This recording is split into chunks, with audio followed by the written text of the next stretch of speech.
There is almost a day that doesn't go by that I'm not asked this question by business owners.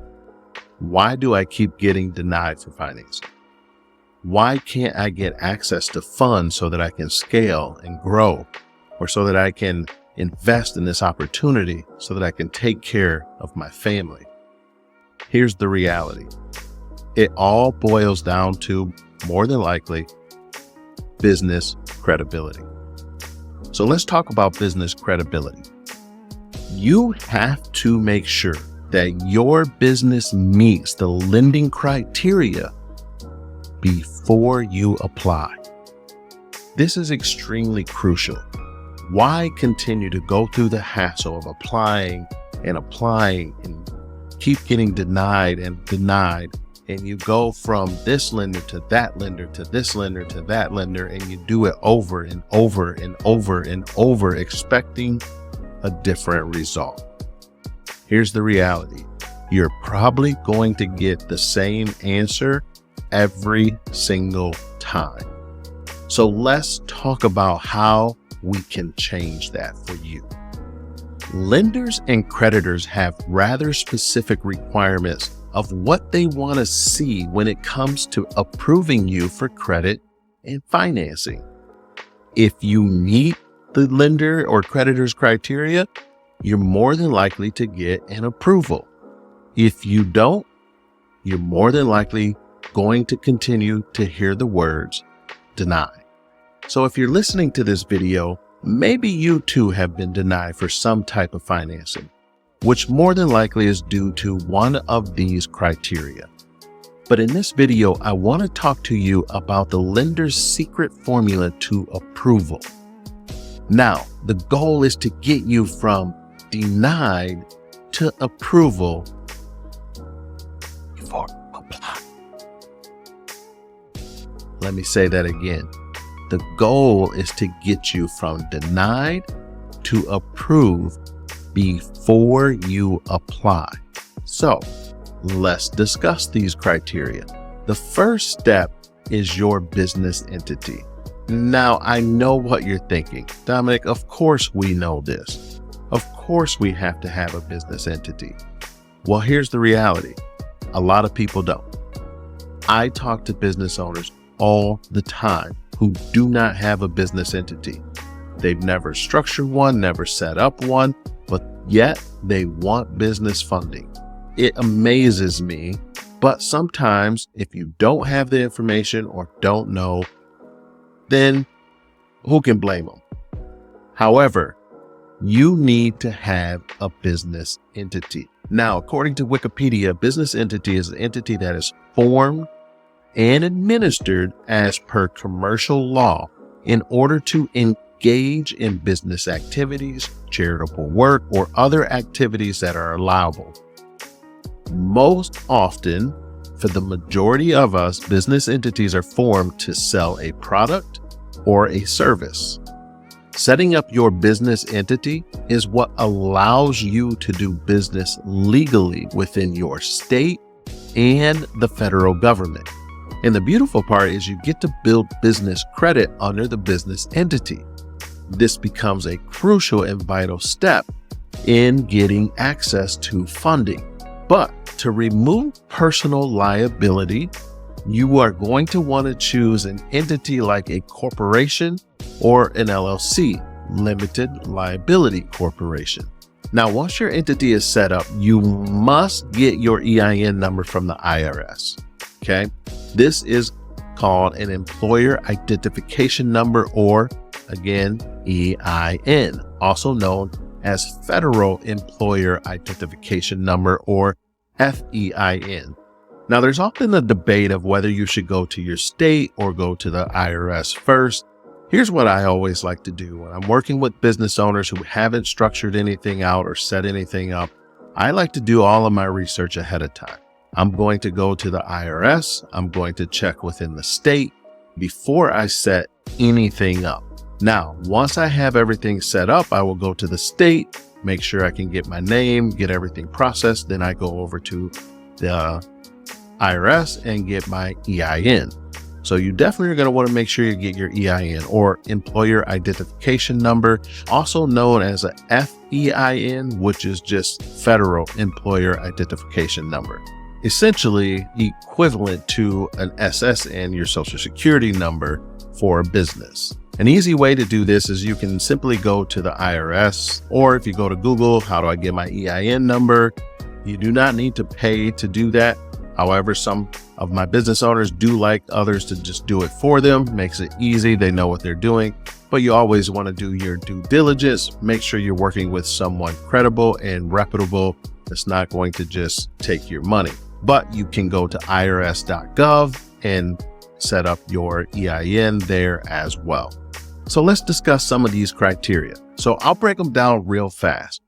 First and foremost, your business name, your business address, your business phone number, your business or professional website, your business licensing if you need licensing. You can talk a little bit about assets and collateral, time in business, stable revenue for a business, business tax returns and profits, and of course, they're going to assess the risk. So let's talk a little bit about each one of those, okay? Your business name. Now I know you're thinking, what does it matter what the name is? The name is actually and can be one of the reasons you may get denied.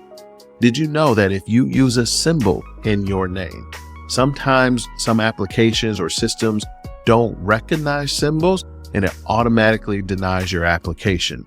So keep in mind when you're going to set up your business name, a lot of times we as consumers or as business owners, we act on emotions, right? So we want to name it after our kids or after a grandparent or parent or just whatever we may be emotionally tied to something.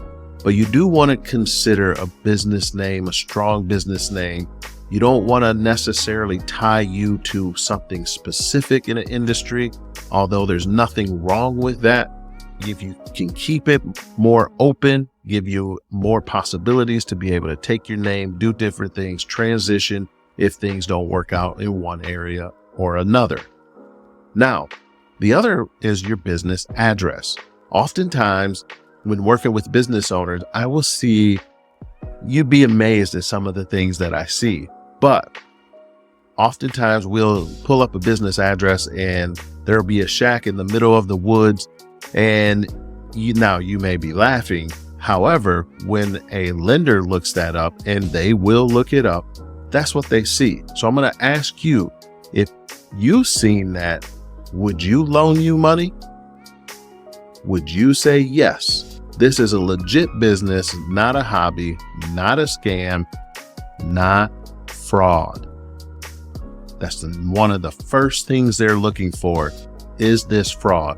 It's amazing how much fraud there is out there when it comes to business funding.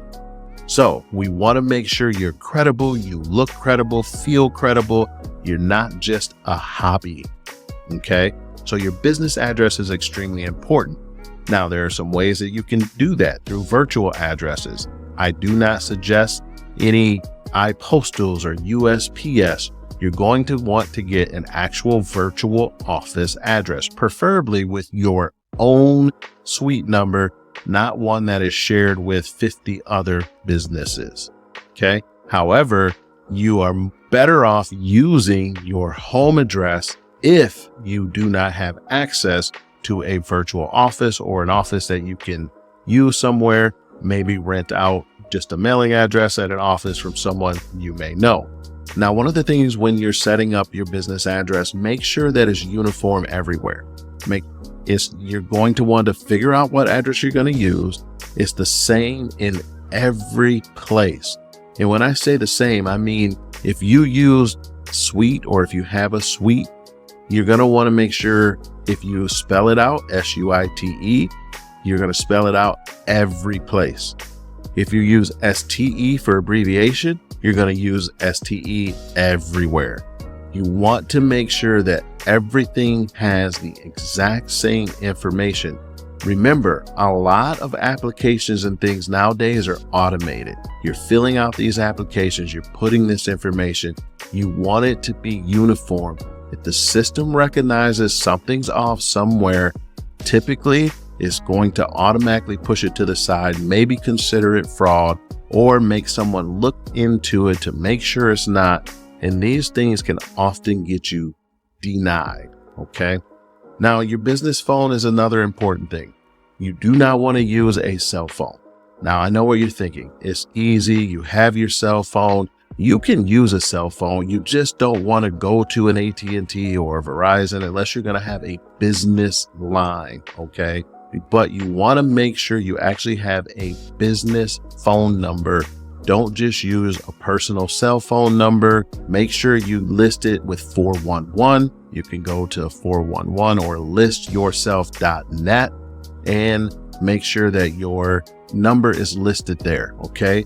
Preferably if you can get a 800 number. By 800, I mean 800-888-833-877. Any one of these, that would be preferable because lenders like to see an 800 number. It makes them feel more secure when you're trying to get that financing.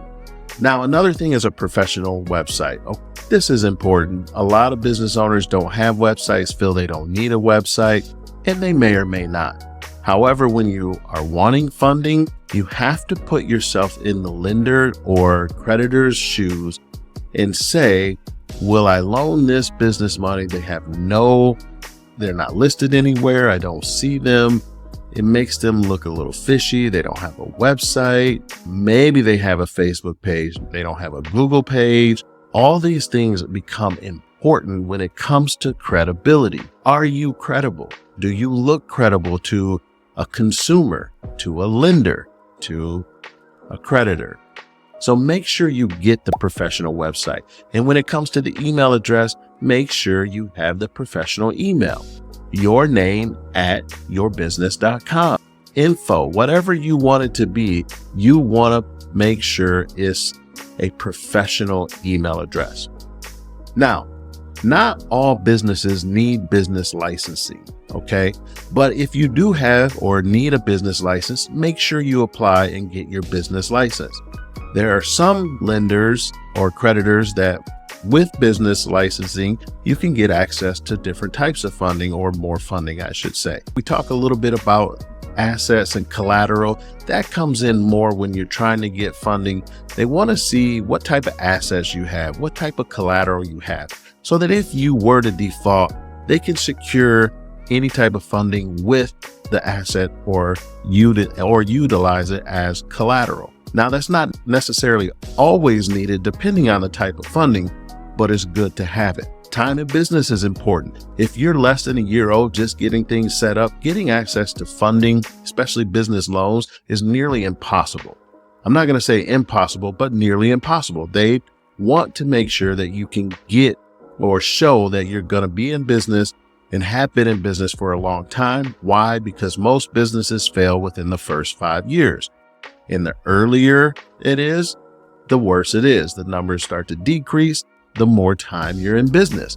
So typically, if you're getting SBA type loans, they're going to want to see a minimum of 2 years, preferably 3 years. And they're going to ask for a minimum of 2 years tax returns.